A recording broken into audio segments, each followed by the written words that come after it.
the final theme of chapter 13. Om Namo Bhagavate Vasudevaya, Om Namo Bhagavate Vasudevaya, Om Namo Bhagavate Vasudevaya. So this is a scholar who's at the University of Mexico, and he's written a very nice part for Srila Prabhupada's Bhagavad Gita. As a native of India, now living in the West, it has given me much grief to see so many of my fellow countrymen coming to the West in the role of gurus and spiritual leaders. For this reason, I'm very excited to see the publication of Bhagavad Gita as it is by Sri A.C. Bhaktivedanta Swami Prabhupada.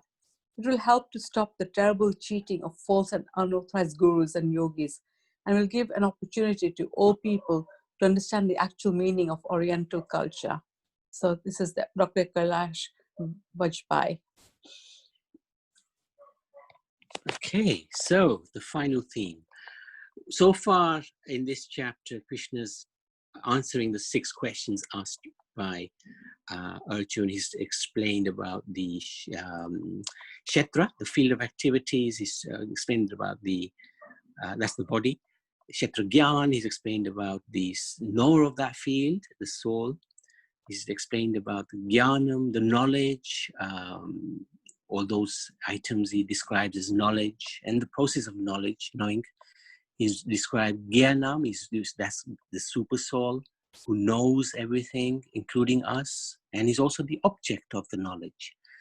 So in the final theme, Krishna describes the Purush, which is one of the questions Arjuna asked him, and about material nature, Prakriti. And Krishna also gives Arjuna a description of the effect of the soul's interaction with both Purush and Prakriti. So, any volunteers to read? Can you read, Prabhuji?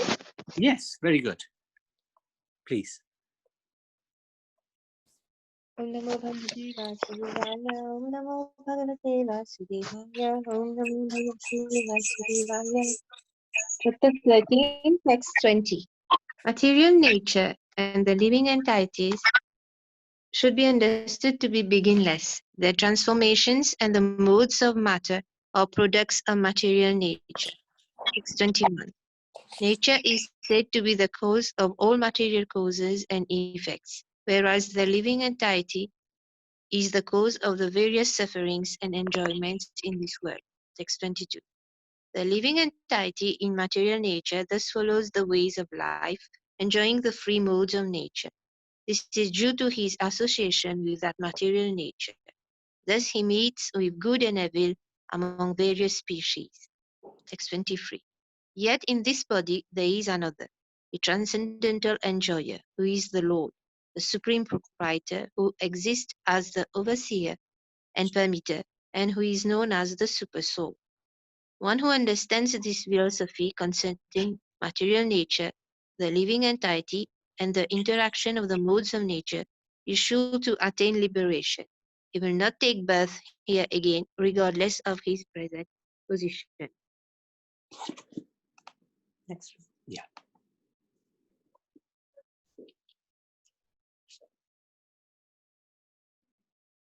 Text 25. Some perceive the super soul within themselves through meditation, others through the cultivation of knowledge, and still others through working without fruitive desires. Text 26. Again, there are those who, although not conversant in spiritual knowledge, begin to worship the Supreme Person upon hearing about him from others. Because of their tendency to hear from authorities, they also transcend the path of birth and death. Text 27. O chief of Bharatas, know that whatever you see in existence, both the moving and the non-moving, is only a combination of the field of activities and the knower of the field. Text 28. One who sees the super soul accompanying the individual soul in all bodies, and who understands that neither the soul nor the super soul within the destructible body is ever destroyed, actually sees. Text 29. One who sees the super soul equally present everywhere in every living being does not degrade himself by his mind. Thus he approaches the transcendental destination.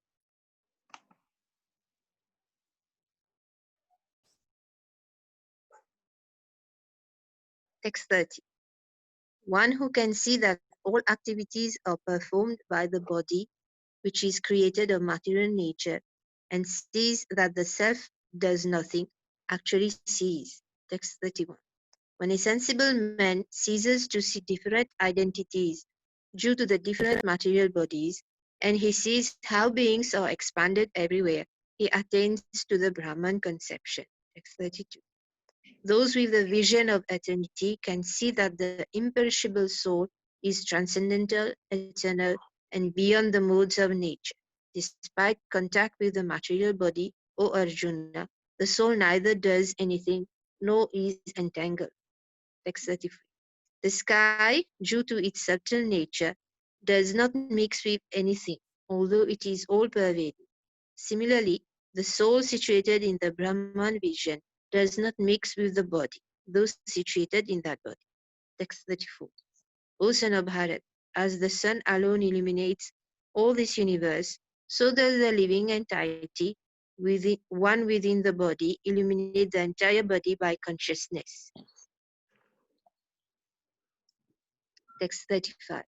Those who see with eyes of knowledge the difference between the body and the knower of the body, and can also understand the process of liberation from bondage in material nature, attain to the supreme goal. End of chapter 13. Chapter 13. Jai, thank you.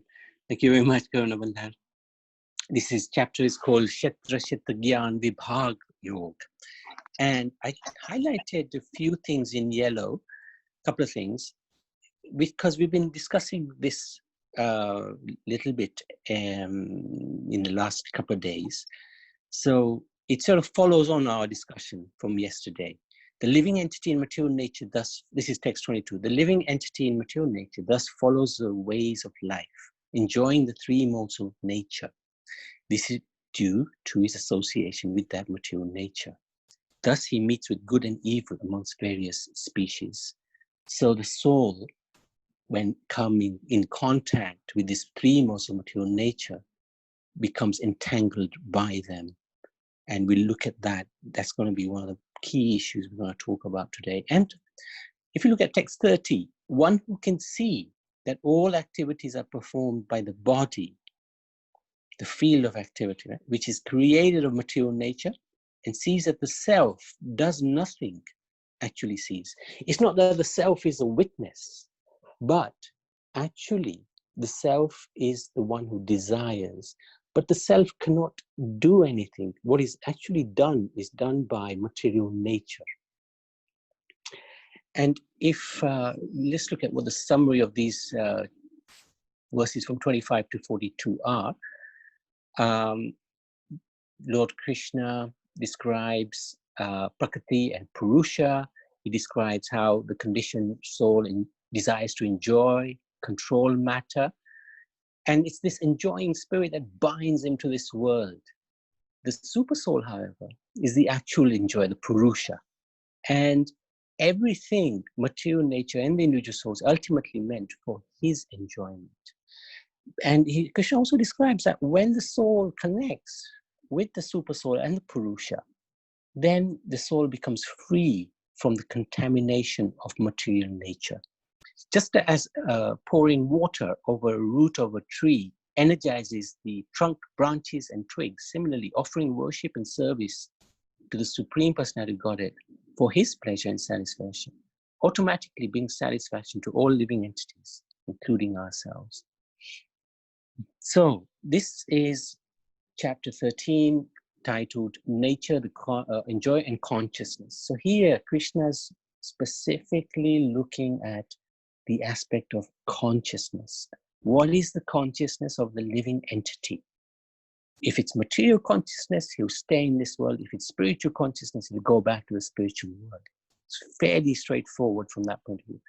The lesson is, by practicing bhakti, we are trying to elevate our consciousness. So what is the position of the soul in all this? This, you will remember, we looked at when we were talking about the 6th chapter. The senses are the wild horses. The reins are the mind, trying to control the wild horses. But the mind is out of control itself. So how can it control the senses? Because it's not in control. Who tries to control the mind? The intelligence. But the intelligence may not succeed in controlling the mind if the intelligence is not spiritualized. The position of the soul in this situation, it's terrified. It's terrified. It's not just looking at the situation as a witness, but it's actually in distress because its mind is out of control.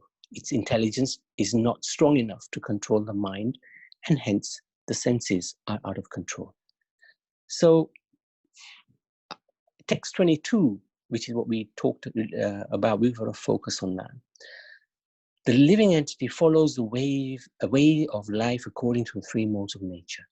So depending on which mode is prominent, we are led in that direction. If the mode of passion, mode of ignorance is prominent, then we are going downwards towards the animal kingdom. If the mode of passion is prominent, whereby we have so many desires to fulfill, then we may well stay on this human platform.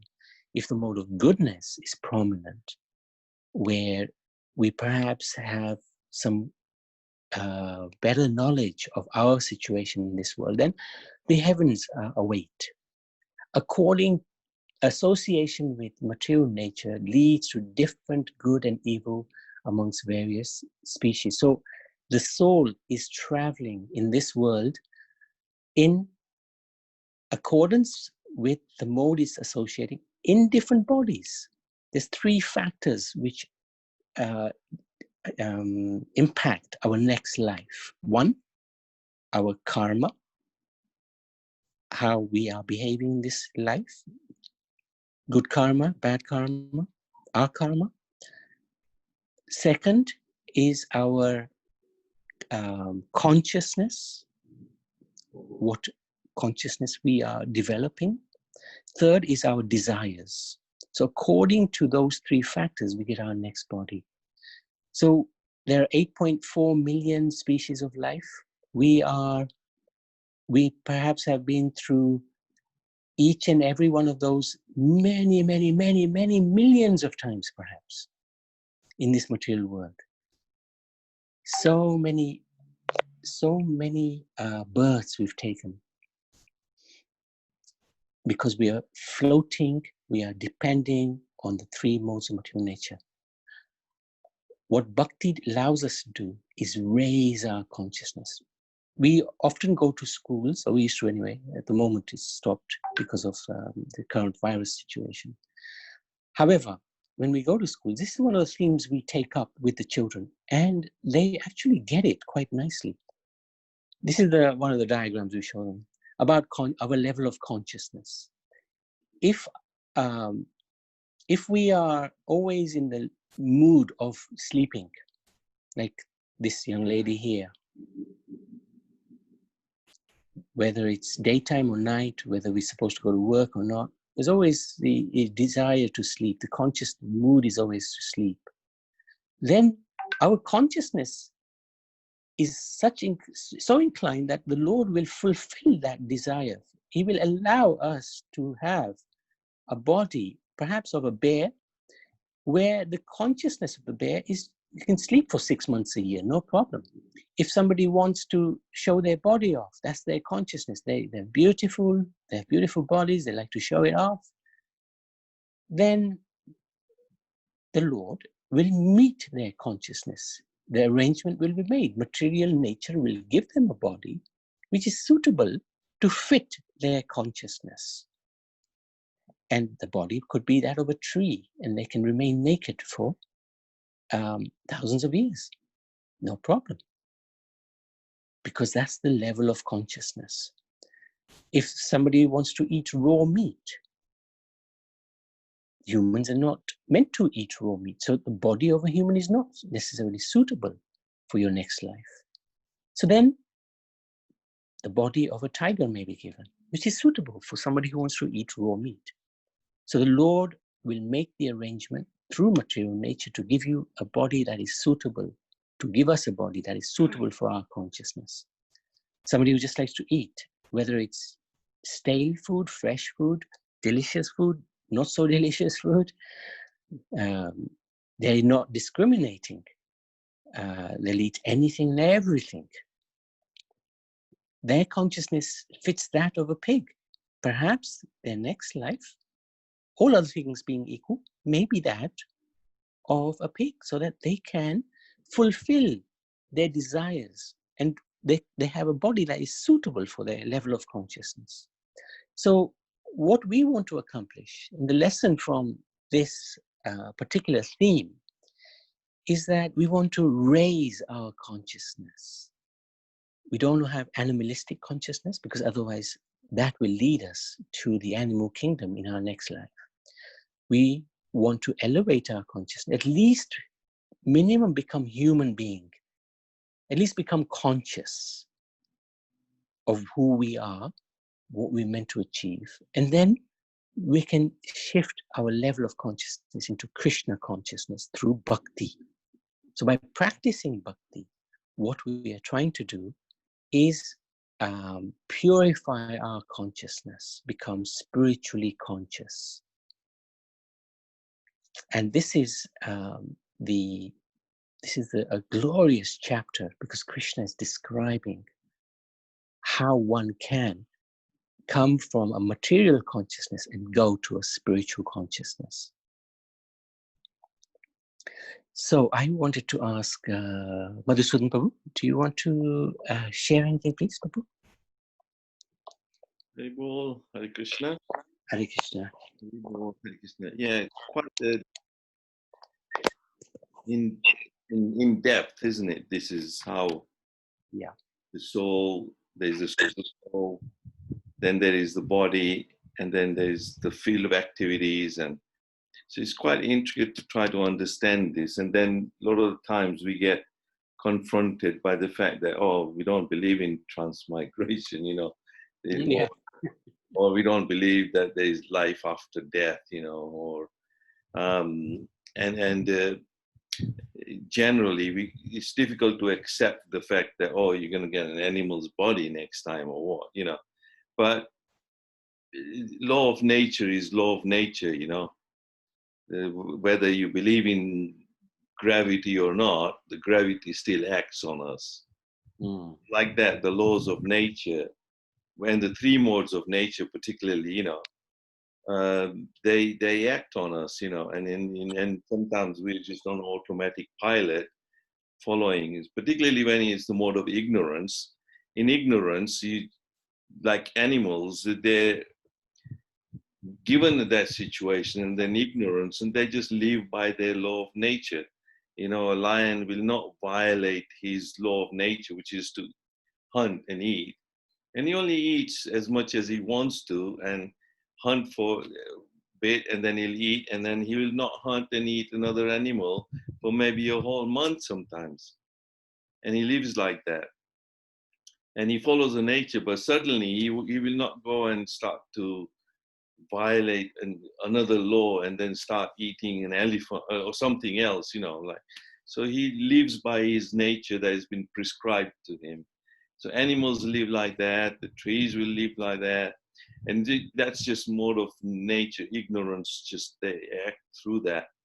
Then in the mode of passion, that's also, there is some desire there, whereas the animals, mode of ignorance is just automatic law of nature. They just follow the law and they live their whole life, and they still do their duty under those laws. They're conscious that we still have a family to look after. Now the animals are still social creatures somehow, but they still live by that law of nature. But they don't question, you know, why am I doing this, you know, or because of the ignorance, you know.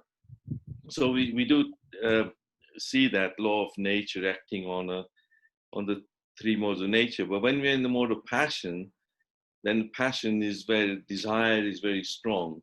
There is still not the question of knowledge or trying to break out of that. So according to the mode of goodness as well, even in mode of goodness, we start to do good things. You can get a body of a demigod, you know, and Prabhupada in one of the purports, I think it's that 22 one purport, Prabhupada says, you know, how we, the transmigrate, we can get a body of a demigod or a cat dog, you know, we just transmigrate. We're not going to question, live by the law of nature. But it's our desires, you know. But Krishna doesn't interfere with our desires. It's a bit like an example I can give is a deer. A deer has got beautiful antlers, you know. And those antlers, sometimes when he's going to the pond or the lake and he's about to drink some water and he sees those antlers and he starts to think, wow, these antlers are so beautiful, and then start to get engrossed in his antlers, and then he's also at the same time trying to pray that I hope I don't get eaten up today, you know. I hope there isn't any predator lying around, you know, or snooping on me and going to eat me. So he's just so engrossed, but he's so engrossed in antlers that he forgets. But at the same time, the lion is desiring to eat, and he said, I've got to hunt, you know, and I've got to get some food today. So he sees this deer and he's about to go and hunt that. And so he's desiring to eat that deer, and the deer is desiring that it doesn't get eaten. So, but the deer is so engrossed in his antlers and looking into it, and so occupied in that. So Krishna, they're both praying. So who should Krishna listen to? What do you think? Whose desire should Krishna fulfill? Protect the deer or fulfill the lion's desire?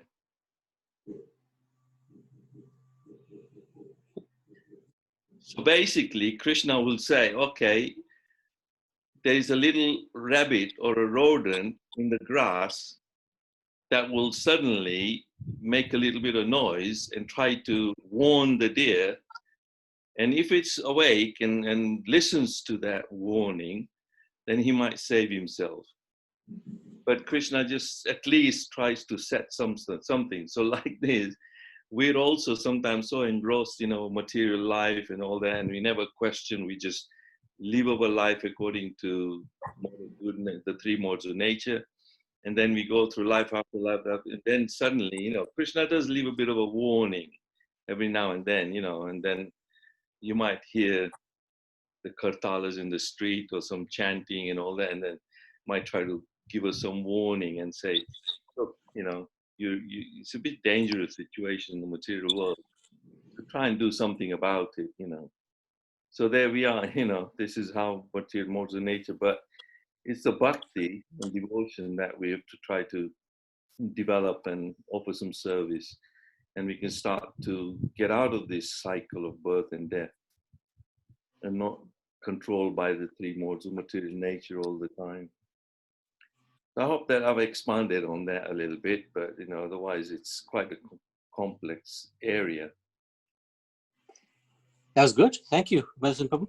Any questions or any comments? Prabhuji, Hare Krishna. Hare Krishna. Can you explain this picture for us, one which is there? It's a tough one to explain. I myself was thinking, what's going on? Effectively, what it's showing is the cycle of life, that there are 8.4 million species of life. A lot of them are aquatics. A lot of them are animals on the ground. A lot of it is four-legged, many-legged. Also includes trees and grass. This is just showing the evolution, a little bit like Darwin's theory, but we don't believe in Darwin's theory. It's evolution of the consciousness. So basically the consciousness, what happens is when an animal passes away, when an animal dies, he's not subject to the law of karma. He will attain to the next higher level of consciousness in the animal world until he gets to the cow. And then from the cow, he will come into the human form of life. So what this is showing, the bottom part, is how the soul is going into different bodies in terms of its level of consciousness. Eventually it will come into the body of a cow and then enter a human being. And then, unfortunately, the way we live is so animalistic in the vast majority of people. We degrade ourselves as human beings, misuse our free will. Karma kicks in because we're a human being. We know the difference between right and wrong. And due to our bad karmas, we again glide down into the animal kingdom. So this is what the bottom part is showing. The cycle of life according to the 8.4 million species of life. And the top half is just showing basically how we, the transformations of life, of somebody who's got a body. You birth, you grow, you multiply, you dwindle, and then you die. You stay for some time and then you die. So that's just a little illustration of the 6 transformations of life. That's all. Okay. Thank you for that question. I was hoping nobody would ask it. What is this black thing? What is this lady? Oh, no, that's just, I think that's just the artist showing some... The black one, yeah, okay. Yeah, just, giving life, so good opportunity, but unfortunately wasted life. And then we've got this dark-looking character who's waiting for us. Okay. Yamaraj or Lord of Death. Or, Yeah, the Lord of Death. Sanjana, did you have a question? Actually, it sort of got answered in that how the conscious evolves. I was just wondering how it goes through the animals, but that was explained. Yes. And how do we get to the human birth? So I didn't know that we had to attain the cow birth and then we go to the human birth. So sorry, attain the? Is it the cow birth that we do before the human birth? I see. Yes, it's effective. I mean, we may be fortunate if one is in an animal body and somehow or other we die, say at the hands of a devotee, a Brahmin perhaps, accidentally. I remember we used to drive in the 70s, was it 70s? Yeah, late 70s. We used to drive up to 80s, yeah, in the early 80s. We used to drive up to like Manchester, and there was a devotee with us. And when we were driving, we saw a lot of on our screen insects who had died. So I was asking the devotee, am I going to get bad karma for this? And he said, no, because we are organized in the service of the Lord. This is a little bit unavoidable because we have to get to our place. But this insect will benefit because we are in the service of the Lord. He has died. He will get elevated to a human body because he's died in the course of somebody doing some devotional service. So there are situations where one can attain a human body much quicker. But if we go through our normal circumstances, it's just the evolution of the consciousness keeps evolving into higher levels of consciousness, from the aquatics to those animals on land with many legs, and then the legs get fewer and fewer and fewer. And then eventually, as we said, you come to the level of the cow, and then from the cow you move into the human form of life. Anybody else? Prabhuji, Yes, Karuna. are viruses living entities? Oh, yes, of course. So what about their level of consciousness? Extremely low. Extreme. And Krishna explains this, I think in the 17th chapter, he describes 3 levels of consciousness by giving examples. And one of them is where a child is, the womb is covering the baby. That's a very hard level of consciousness, hardly any awareness. So amoebas, for example, viruses, they are living entities. Bacteria, they're all living entities. how do we explain that the COVID viruses are killing so many persons? That's his nature. Yeah, I think that's the effect of nature, isn't it? It's how do we explain the COVID viruses are killing? It's not necessarily, I mean, the infection coming into our body doesn't kill everybody, right? Yeah. According to Immunity of the body, but actually according to the karma, isn't it? This is not It's more something karma, not the effect of the virus. It's more karma of the person. It is more karma.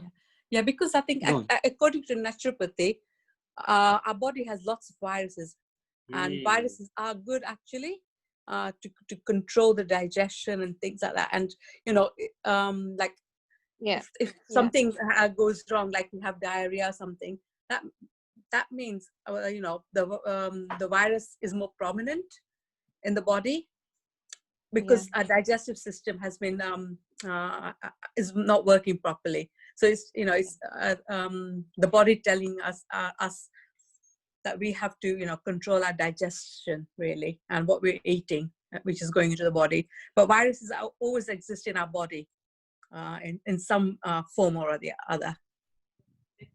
So, yeah, can I just make a I think comment? so. Bacteria, not virus, in everybody's body. No, viruses as well. We have viruses in our body. Okay. Yeah, we have so many living entities within our own body, and the virus actually is just like all animals or all living. The propensity of all living entities is to eat, sleep, mate, and defend, and reproduce. And mating is just the process of reproducing to preserve their species. So when the virus attacks, the virus doesn't really want to kill the host.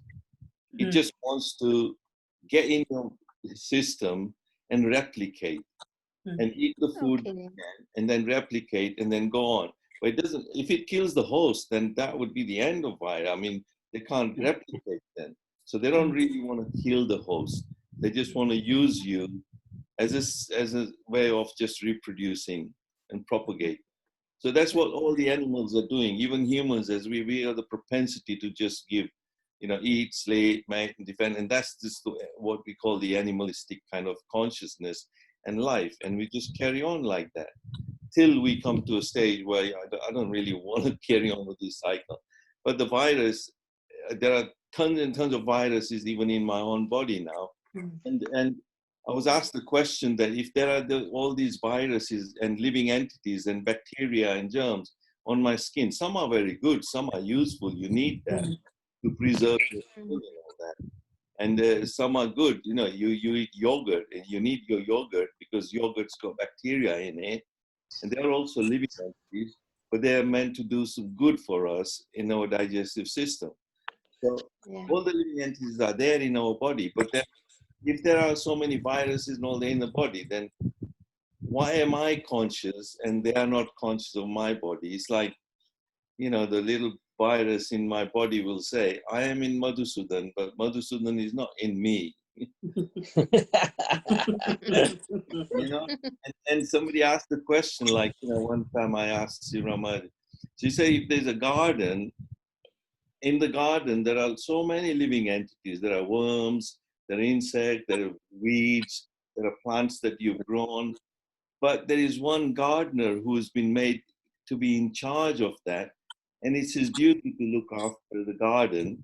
And depending on how good the gardener is, he will look after the garden. He will take off the weeds, look after, make sure there are worms. You need the worms to really aerate the soil and all that. So he understands the garden and the field.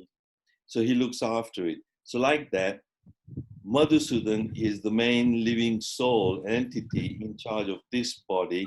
And it's my duty to look after and try to understand. Obviously, I have to defend and keep myself away from the harmful virus that's hanging around.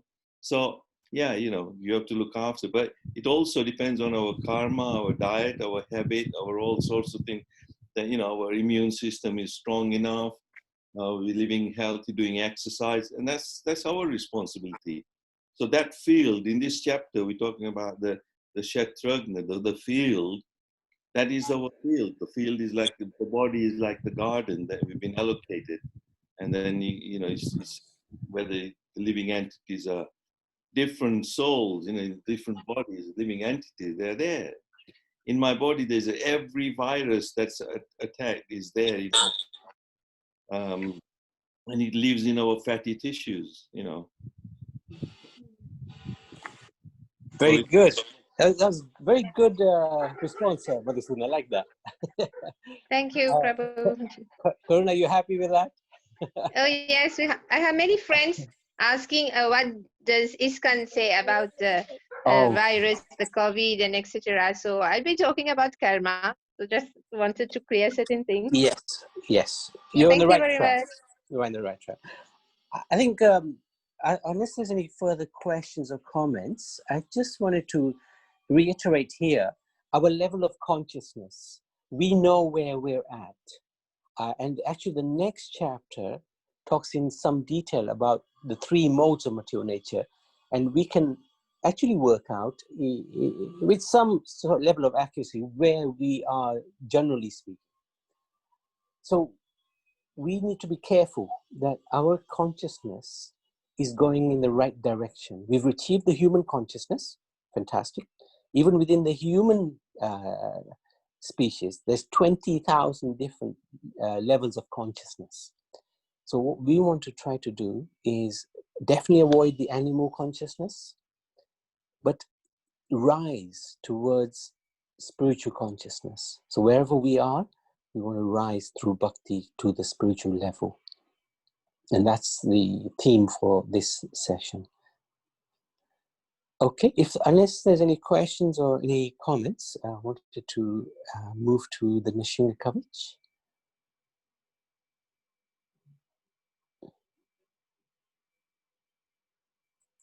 Okay, thank you very much, dear devotees. So, Karuna, would you like to lead? Hare Krishna. Thank you very much.